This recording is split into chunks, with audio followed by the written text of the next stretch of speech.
Amigos y amigas de En el Barro? Acá estamos en una nueva edición en el 2024, en un año caliente, en un año de inicio del gobierno de Javier Milei y también una semana caliente, pues se trató la ley bases en diputados, tuvo media sanción, fue aprobada, y vamos a hablar de eso y de todo un poco, de la comunicación del gobierno, de la configuración del escenario político, con Gustavo Córdoba, una persona más que autorizada para aclararnos un poco el panorama y una referencia también para los que hacemos opinión pública. Gustavo, ¿cómo estás?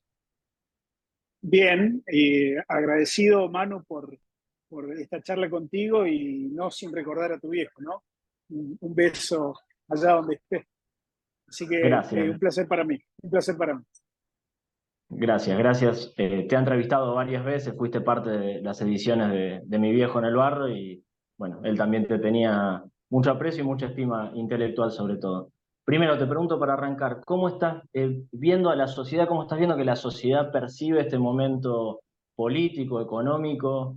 ¿Qué cosas estás encontrando que te llame la atención los estudios de opinión pública que hacen y que presentan todos los meses con Paola Suban desde Suban Córdoba? Primero, estas licencias que le ha otorgado al gobierno de Milei, ¿no? Un gobierno que ha traspasado todos los límites formales e informales de la democracia. Yo pienso que cualquier otro gobierno que hubiese hecho esto no sé, hubiera obtenido el repudio total casi de la sociedad argentina. Y sin embargo, estamos viendo que es un fenómeno mundial, un fenómeno que se está dando en muchísimos lugares del mundo, en donde la radicalización discursiva, la idea de la intolerancia y la brutalización de la política persigue la invisibilización o la deshumanización del adversario o del oponente. El gobierno de Milei tiene como una característica, te diría, principal, denostar. Ante la duda te denuestra, ¿no? Ante la duda te trata mal. Y si vos no pensás como ellos, o como el presidente, automáticamente te persiguen los trolls a sueldo del Estado, ¿no? Entonces, se da una configuración peligrosa porque pareciera que no importa el sistema democrático, lo único que importa es la eficacia económica.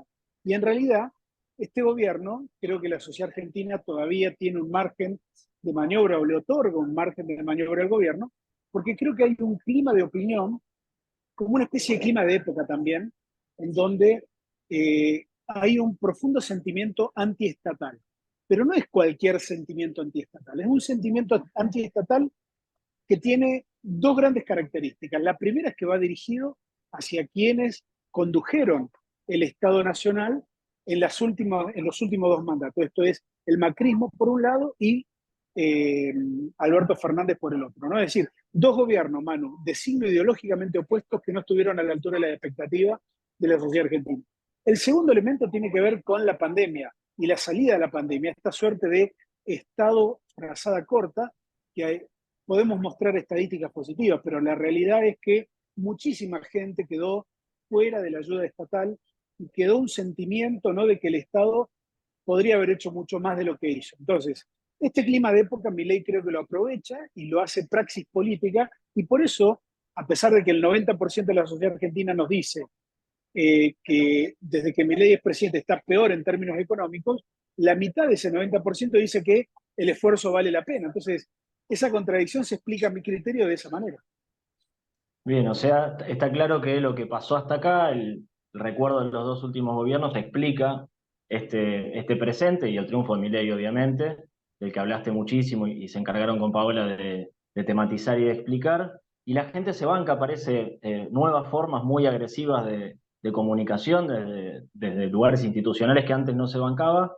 Eso explica el presente, pero vos creés que para adelante, los niveles de paciencia, algo de lo que se habla mucho y que el mismo presidente planteó el 1 de marzo, ¿la gente va a seguir bancando eso o lo banca a cambio de que haya resultados económicos? ¿Cómo es esa transacción gobierno-ciudadanía? Tiendo a creer más en la segunda opción, es condicionado el apoyo a buenos resultados económicos, con lo cual ahí se configura un escenario en el cual la verdadera pelea del gobierno, Manu, es contra el tiempo, no es contra la oposición. El gobierno necesita cuanto antes dilucidar si lo principal pasa por seguir bajando inflación o por recuperar salario y empleo. Creo que esta cuestión de recuperar salario, poder adquisitivo y recuperar el empleo va a ser muy difícil que se dé en un contexto de depresión económica como estamos hoy. De cualquier modo, hay que entender también que los consensos en en la Argentina de hoy, son más que precarios, ¿no?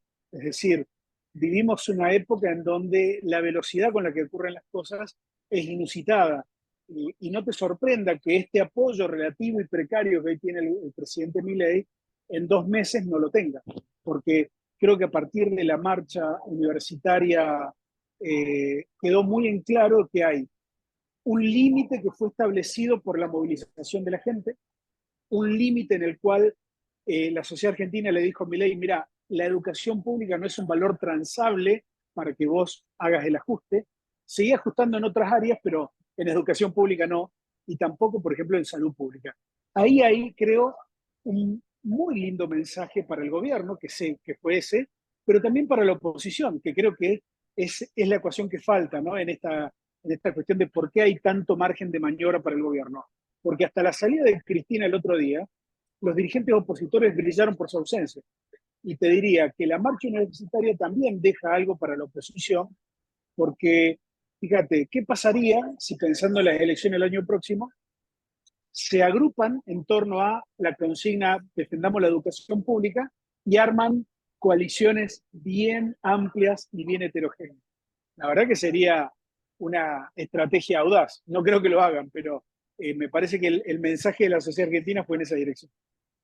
Bien, antes de meternos en la oposición, que es sumamente interesante, me quedo con esta idea que vos venís marcando de que el gobierno tiene una carrera contra el tiempo, que es una carrera contra sí mismo principalmente, porque además es un gobierno que acelera los tiempos permanentemente, que juega a fondo y necesita ir pateando la pelota para adelante.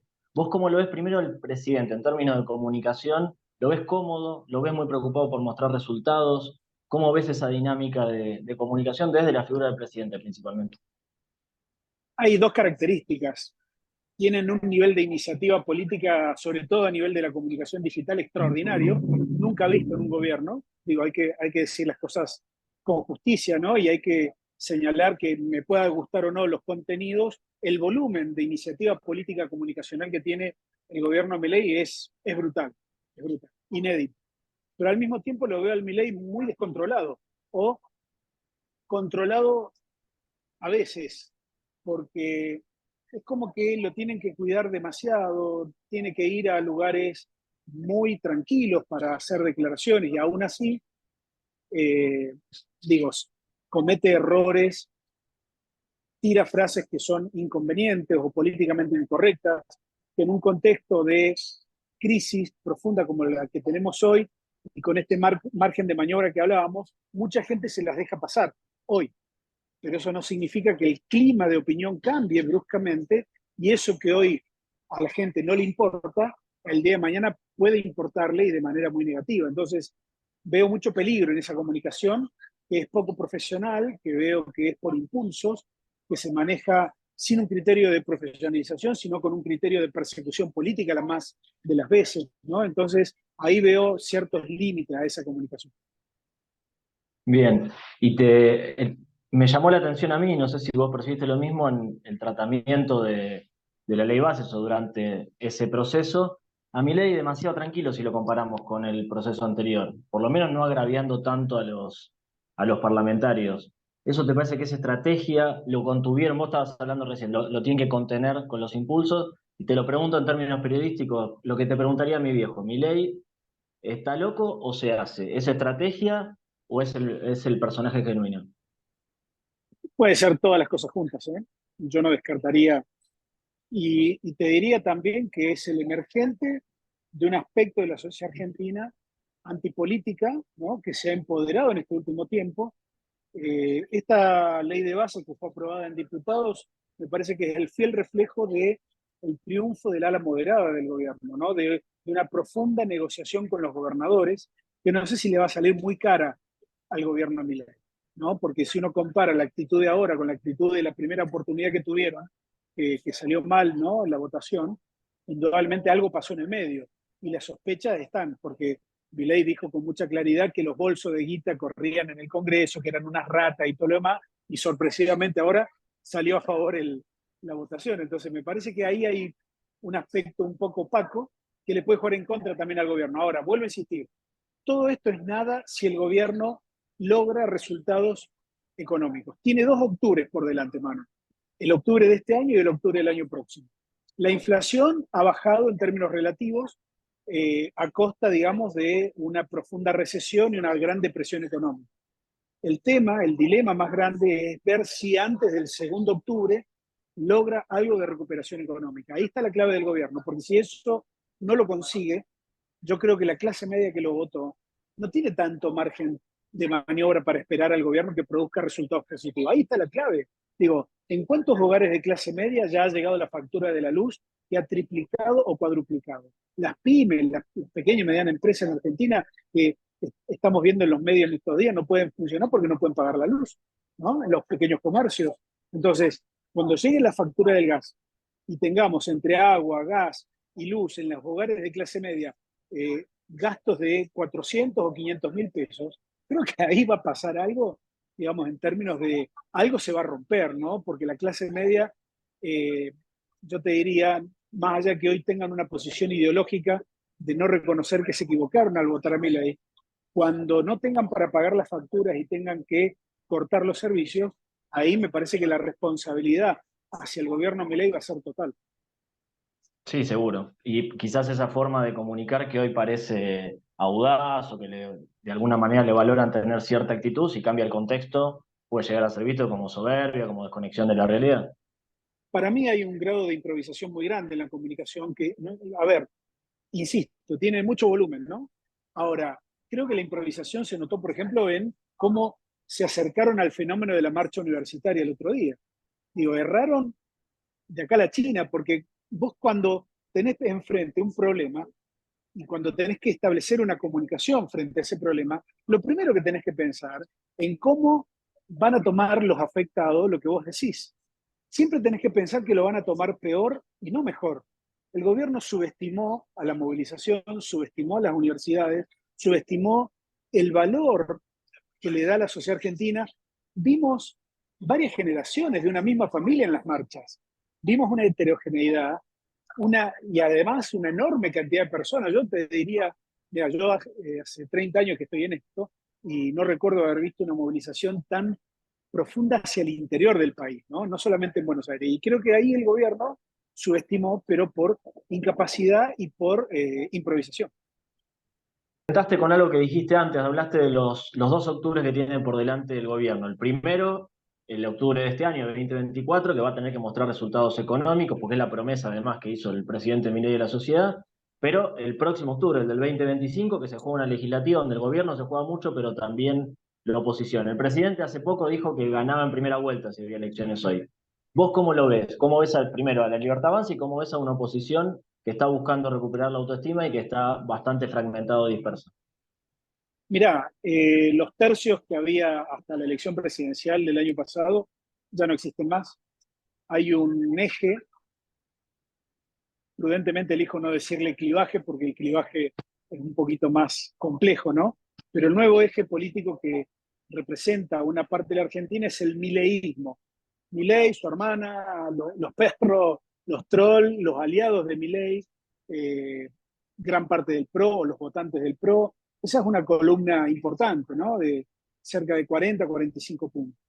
Y después enfrente hay otro eje antimileísta muy heterogéneo, muy fragmentado, sin liderazgo todavía visible y creíble al mismo tiempo.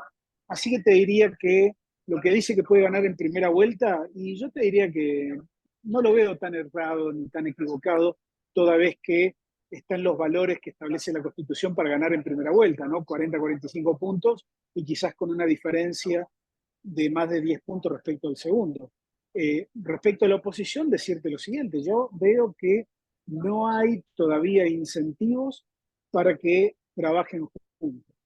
Creo que hay muchos incentivos para fracturar al peronismo, es decir, en las materias pendientes que había dejado Macri en la elección intermedia, vos recordarás en la famosa ola amarilla, fue que no logró incorporar una parte del peronismo centrista a su gobierno, ¿no? Que lo hizo tardíamente con la incorporación de Pichetto a la fórmula. Creo que el gobierno de Milei va por la incorporación de un grupo de gobernadores, que creo que acá está la jugada que están preparando para el Pacto de Mayo, que puede tener significado político inmediato, ¿no? Va a ser una reformulación del sistema político argentino, el Pacto de Mayo, más allá de las medallas que les puedan colgar a los gobernadores. Entonces, veo a la oposición sin capacidad de generar agenda, veo a la oposición sin la capacidad de agruparse, sin la capacidad de renovarse, porque hay que entender también, Manu, no sé si compartís, a mí me sucede habitualmente que creo que gran parte de la dirigencia opositora o la política tradicional argentina se acaba en el tiempo.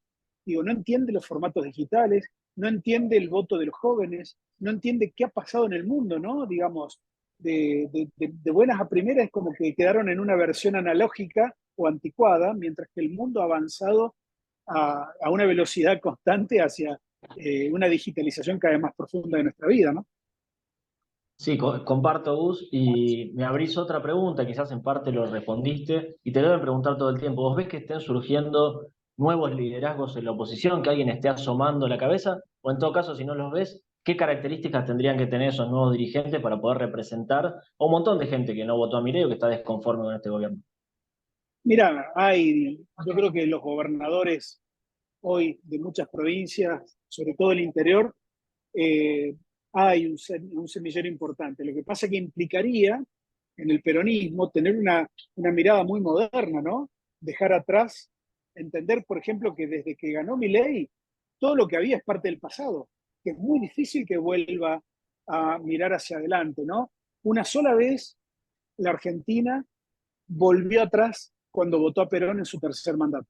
Podríamos agregar a Cristina como vice de Alberto Fernández, pero lo habitual es que la sociedad argentina avance, ¿no? Vaya hacia adelante. Y en esta lógica, creo que, por ejemplo, Martín Yarlora, Maximiliano Puyaro, te diría también, no lo puedo excluir, al gobernador de la provincia de Buenos Aires, Axel Kicillof, Frigerio de Entre Ríos, son figuras a las cuales hay que prestar atención. Después, como actores de reparto, pero quizás con menos protagonismo público, pero no menos en el detrás de escena, te lo pondría a los misioneros, a los salteños, a los rionegrinos, digo, Pasalacqua, Sanz, Bretilnec, porque me parece, hay que hacer una lectura de que el peronismo, por primera vez en la historia, tiene tan solo 8 gobernadores de 24.